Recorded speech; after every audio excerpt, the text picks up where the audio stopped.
So today we have the award-winning Bollywood singer, composer Abhishek Ray with us. I really don't need to get into his work. He's known. He's a celebrity. People know him. He's eclectic. You know, he has worked in wildlife. He has rewilded an entire mountain. He's an environmentalist. He's a tiger watcher. He's a tiger tracker. And more important than that, he's music and motion picture put together. A very warm welcome to you. So my first question to you is, what really inspired you to do this Cheetah Anthem? The Cheetah Anthem actually was inspired by two things. The only black spot in the conservation history of India was that we had lost the cheetah in the early 1950s.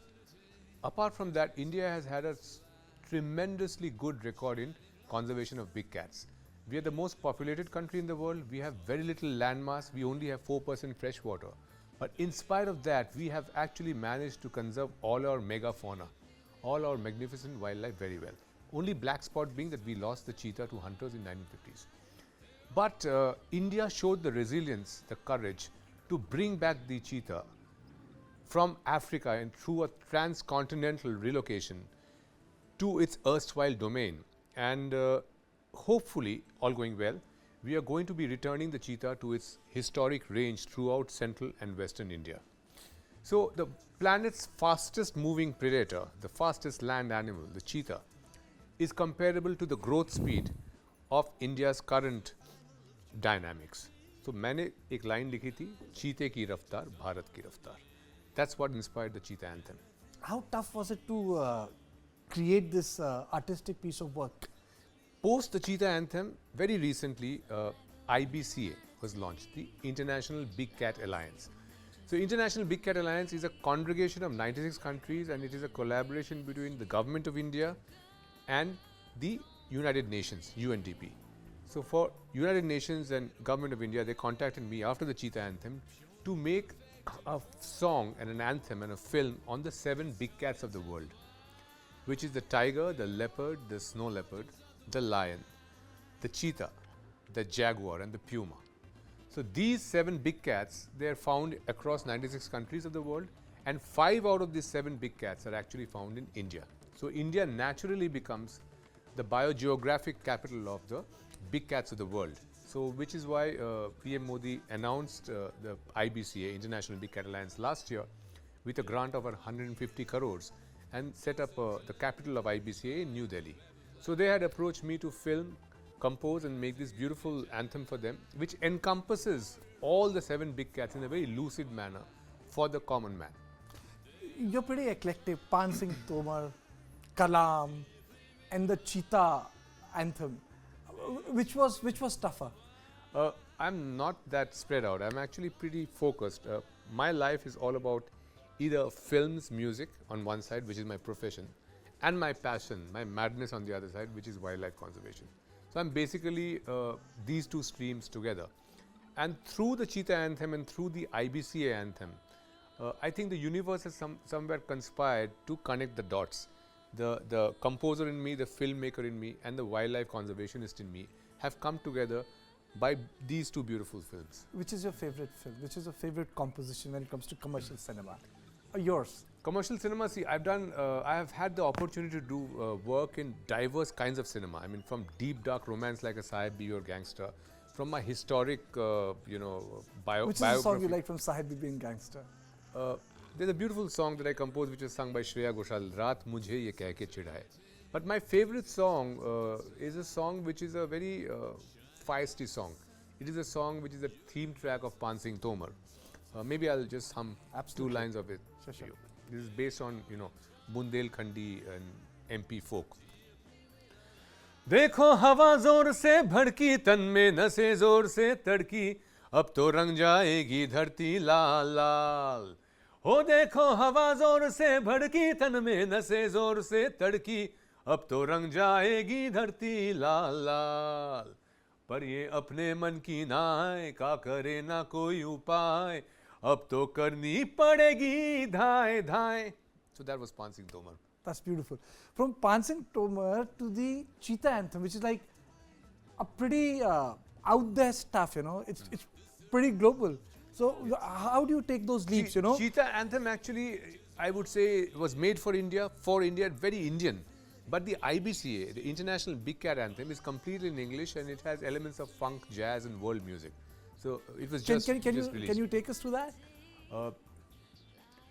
They've roamed the earth since eternity, kissing stars and dust alike. Universal souls of the free and wild, they are entwined deeply with our lives. Custodians of the wild, they are the guardians of the wild. So Guardians of the Wild is what I call the IBCA anthem, and why I call them Guardians of the Wild is because big cats are umbrella species. They are indicator species. So if you have, for example, in the Indian ecosystem, if there is tiger in a forest, which means that the entire ecosystem of that forest, the monsoon cycle, the oxygen cycle, the rivers, everything is clean and functioning. So you'll be amazed to know that 70% of Indians' rivers come out of tiger forests. So similarly, all the 7 big cat species, like the puma in the Andes, the jaguar in the Amazon, the lion in parts of Africa as well as India, all these big cat countries, big cats are basically custodians of the ecosystems that they guard. They are also an indicator of the overall ecological health. So that's why I call this anthem Guardians of the Wild. You know, before you came, I was reading a story on the glaciers, and I think you recently went to Uttarakhand. I went to Ladakh. Ladakh. Because when I was filming the IBCA anthem, I was shooting snow leopards in one of the highest parts of western Ladakh, and the temperatures were varying between -18 to -36 degrees centigrade in the middle of winters. And I was shooting at extremely rough, at altitudes of 18,000 feet plus. So what I was observing is that there is no snow this year in the Himalayas. The Himalayas are all brown. And I've been to Ladakh so many times, but this year the Himalayas is chocolate. There is no white there. So which is why the high mountain alpine species like snow leopards, which have evolved over billions of years to hunt over snow, are facing a major problem hunting because, snow leopards have white pads. And the prey that they hunt, like ibexes, urials, blue sheep, they have splayed hooves and they're very sure-footed on cliffs. So in the absence of snow, it becomes very difficult for the snow leopard to hunt prey. So we are moving towards an era where snow is receding, snow is melting, fresh water is receding, and it's a very, very critical and very dangerous trend, because for the most populous country of the world, which has access to only 4% of the planet's fresh water, glacial melt is doomsday lurking around the corner. Before I let you talk about the wonderful work you have done inside Jim Corbett and rewilding that entire barren mountain, who inspires your music, and who do you think has authored you, mentored you, or are you self-mentored? Nature has crafted me. I'm a force of nature. That's the way I look at it. However, in this lifetime, I would give a lot of credit, especially for my Bollywood journey, to Gulzar Saab. Because at that point of time, I was very young and I was a television composer in Delhi. I used to do music for a lot of jingles and a lot of news channels like yours. And Gulzar Saab picked me up and introduced me to Bollywood with a series of very prestigious albums like Udas Pani, Raat Chand Aur Main, Kab Aate Ho. And then with a very interesting film called Hasil, I began my journey as a film composer. गुलजार साहब तो खुद खजाना है, तो उस खजाने की सबसे खूबसूरत चीज जरा गुनगुना के सुनाइए।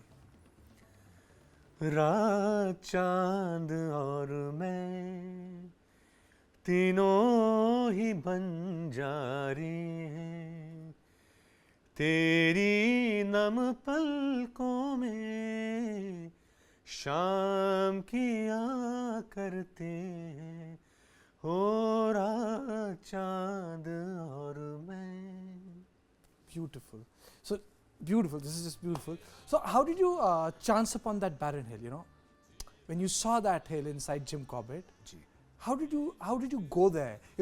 See, you have rewilded that entire thing, but how did you came across it? What were you doing there? see, from a very early age, I have been a government bona fide tiger and leopard tracker. So I've been posted in diverse national parks from Ranthambore to Jim Corbett to Pench for counting tigers. आपके पास जो आंकड़े आते, the figures you come that we have so you many, make time for it. so many tigers, so many leopards. There are people working in the field actually counting them, and with a stick in hand and just a bag full of plaster of Paris cast vernier calipers. You're going after tigers. You're measuring their pug marks. You're measuring their step, their stride, and thereby you're trying to mark the individuals that are prowling through that forest. So during one such activity in the 2008 to 10 period, I chanced upon this completely degraded hill which had been absolutely abused by years of cut and slash agriculture. I didn't have a single tree on it. However, it was surrounded by tiger forest. So when I chanced upon that hill, I thought, what is the purpose of my life? Not just being a film composer. So whatever little money I had access to working in Bollywood, I invested all of that. Your entire saving? My entire savings. Music doesn't pay you so much. So my entire savings went into, it was a kind of madness, but I've always lived my life on a mad streak, because I'm an MCA, but I never worked for anybody. I always did music full time. So there are signs that the universe sends to me, and sometimes I just pick it up, and this was one of them. And I thought, this is a hill that needs to be rewilded and returned to the forest. And my father, who's always supported me, looked at me and said, "Are you sure that you're going to be managing this barren hill from Bombay?" I gave him one answer. I just told him, "Baba, the tiger walks this hill." And he looked at me, and he had this curious expression saying, "So what? What do we do about it?" And then I, of course, started rewilding it painstakingly, and that didn't happen over telephone. I had to be there in the sun, in the wind, in the rain, and painstakingly planted 4,500 trees, made water bodies, perennial water. How do you do that inside a... I've been to Jim Corbett a number of times. How do you do that inside a core area? No, this is a buffer area of Jim Corbett National Park, and this land was village land, which I took over, I bought, and I converted that agricultural land into pristine forest, which I think anybody... Normally in India, people buy land to make factories, to make houses, to make farmhouses. I chose to buy land to make a forest, and nobody can stop me from doing that. And what happened, which was again a blessing of nature, is that in 2015, a completely wild tigress chose my estate to give birth. And that is how, by choosing me, she made Seethabani Wildlife Reserve world famous. And then the entire international media came, and they were all over, and people got to know about this private estate which had tiger and leopard movement, which got about 350 species of birds around the year. And then, of course, Indian government also, rose to action, and I got the Swabhiman Bharat. And then later I got the Amazing Indian Award from the Vice President of India for Seethabani Wildlife Reserve. Let me bring you back to the music. Any new project you're working on? A couple of films, that is my core competence, and that's going to happen. And currently, I just finished delivering the International Big Cat Anthem. So this is the kind of work that I'm extremely happy with, because through these anthems, my filmmaking side, my composer, my vocalist side, and my wildlife conservation side has finally integrated and come together. So there are two, people say, what is the food for your soul? So I think there are the two foods, environment and music. I would say I inhale nature and exhale music. Okay, you inhale nature, exhale music. Thank you so much for joining me. Thank you so much for joining me. And the visuals you're watching on your screen is something which was made by the gentleman sitting right next to me.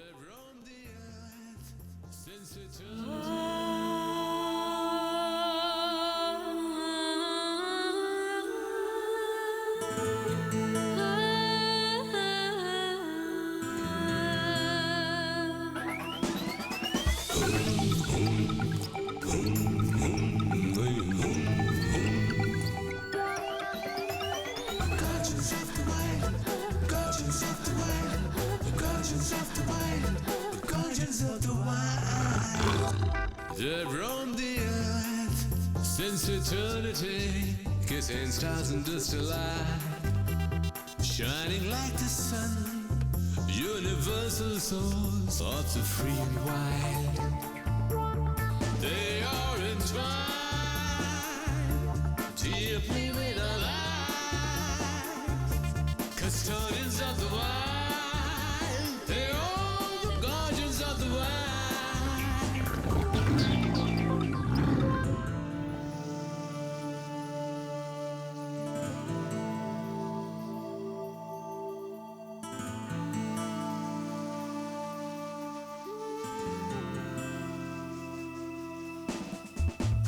conscience of the mind, conscience of the mind, the conscience of the mind. The survival of humanity lies deep in nature's harmony.